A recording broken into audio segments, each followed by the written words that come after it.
Welcome everyone. Today I'm so excited to share with you guys how to do the Trinity Stitch pattern, which is a classic embossed stitch pattern that I think you'll find is quite gorgeous.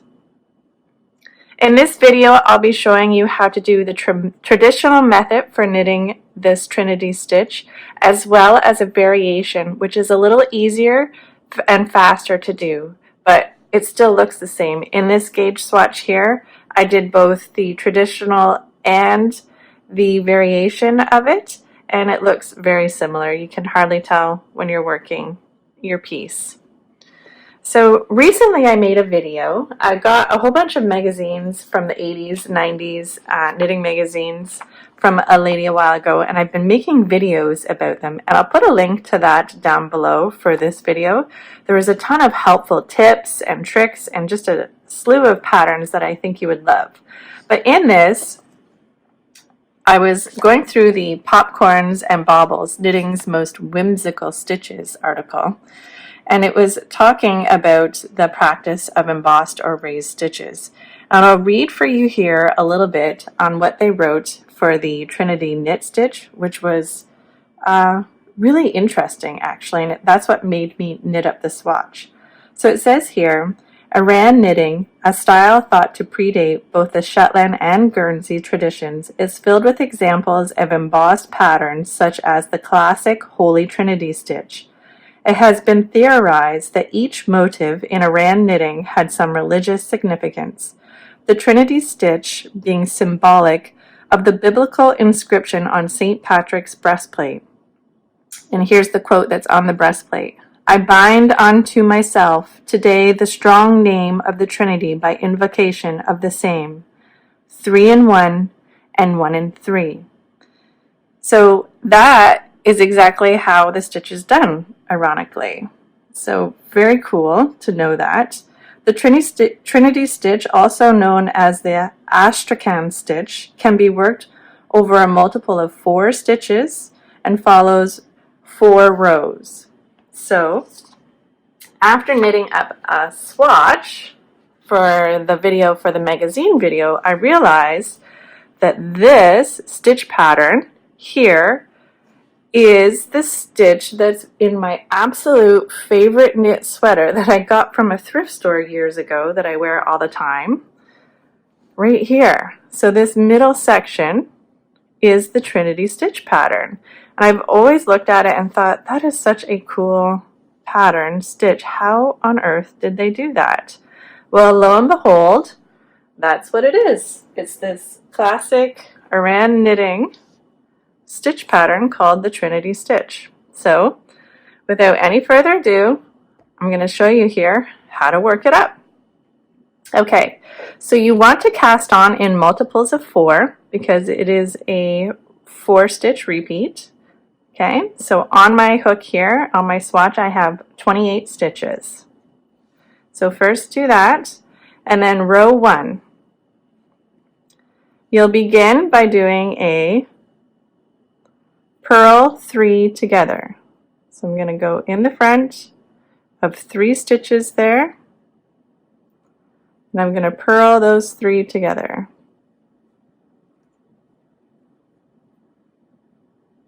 Okay. And then in my next stitch right here, so that was 1 in 3, so I've grouped that 1 stitch or those 3 stitches into 1, just like it said in that statement. And now I'm going to go 3 in 1. So I'm going to, in my next one, I'm going to knit. I'm going to bring that yarn to the front, and in that exact same stitch, I'm going to purl. Then I'm going to bring that yarn to the back, and I'm going to knit. And that's what you do. You'll repeat those 2 stitches to the end of the row. So let's do it one more time here together. So you'll purl 3 together.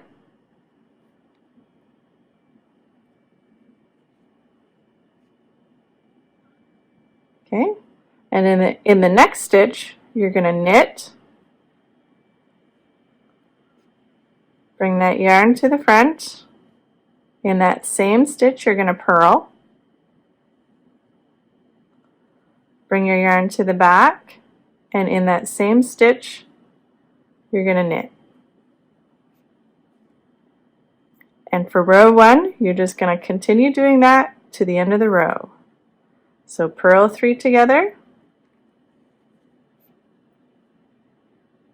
In the next stitch, knit, bring that yarn to the front, purl in the same stitch,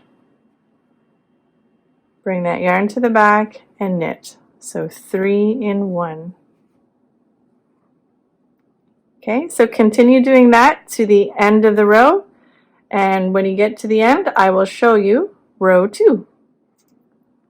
Okay, so here at the end of row 1, we started with the 3 together, and then you will end with the 3 in 1. So the knit 1, purl 1, knit 1 into 1 stitch will be the last stitch in row 1.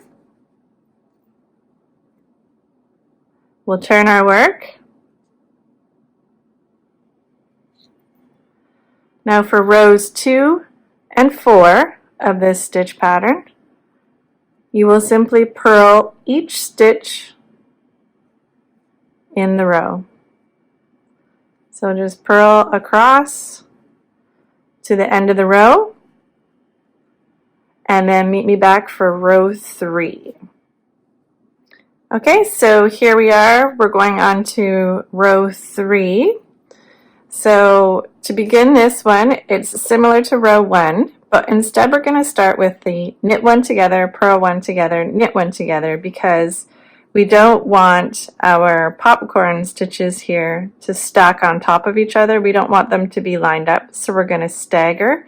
So row 3, we start the opposite way that we started row 1. So it's just that simple. So in our first stitch, we're going to do the knit 1 together,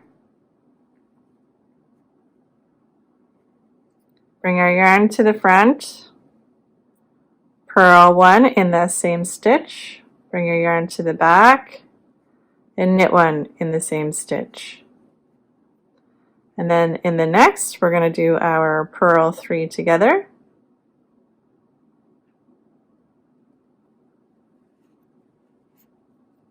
okay, and you'll continue that to the end of the row.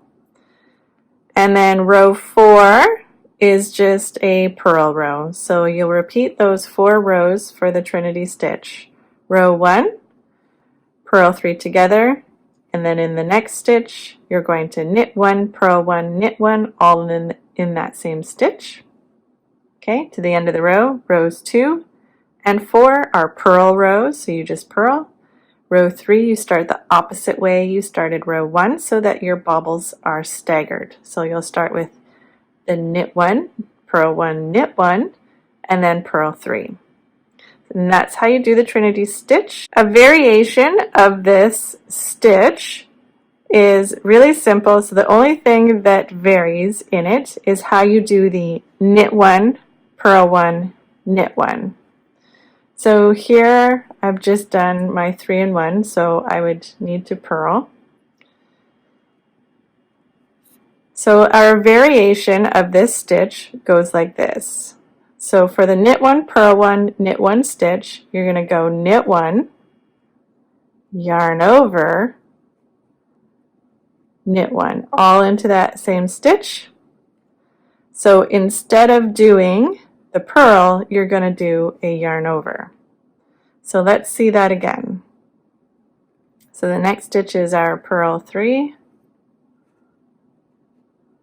And for our variation, we're going to knit 1 in that stitch.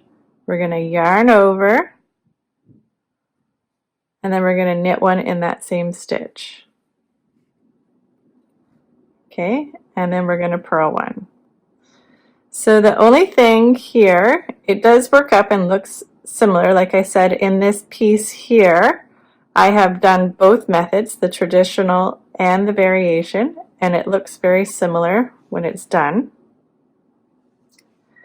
But the only difference that I would like to point out to you guys here is when you're doing the variation, so that yarn over right there, when you flip over and you're on your rows 2 or 4, that yarn over sometimes gets snugged into another stitch close to it, and I'll turn my work here and show you what I mean. So you just have to be wary that because it's not a defined stitch, it's just a yarn over, sometimes it's a little harder to see or find, and it'll get grouped together and you'll think that the two of them together is one stitch. So just be wary of that when you're going onto your rows 2 and 4 for the variation. So here I am, I'm about to do my odd numbered row, my 2 or 4, and I'm just going to purl each stitch across. So I begin with a purl, but here is a yarn over. Right there, you see how he kind of snugged up real close to that other stitch? It kind of sometimes will even flop over top and kind of, so when I'm working my purls, I just kind of pull out a little like that to see my yarn over, and then I know, okay, I need to separate those two. I'll hold my middle finger down on this guy to keep him away while I get into that yarn over. So that's the only thing to be wary of. It does knit up faster because that yarn over is a little easier than switching your yarns back and forth to knit one, purl one, knit one, all in one stitch. So yeah, just be careful of that yarn over, that it doesn't combine up with another stitch and you knit them together by accident, and then you'll lose your stitch count. And that's it. So I hope you enjoyed this Trinity Stitch pattern, and I would love to see anything. If you guys make something with this Trinity Stitch pattern, be sure to follow me on Instagram at Yarn2Tog or Twitter at Yarn2Tog, and I would love to see anything that you guys have made. If you have a stitch pattern that you'd like to learn, I'm always loving to learn new things and show them, teach them to other people. So leave a comment down below if there's something that you would like to see. And I'm also going to leave a link to that knitting magazine video. You guys have got to check these out. They're all from the 80s, 90s. I have tons and tons of videos that a lady gave me, and I'm just trying to make videos of them and put all this information and patterns out there for the world. So I hope you enjoy that too. Subscribe and you'll get notified, hopefully, when I post a video each week for those as well.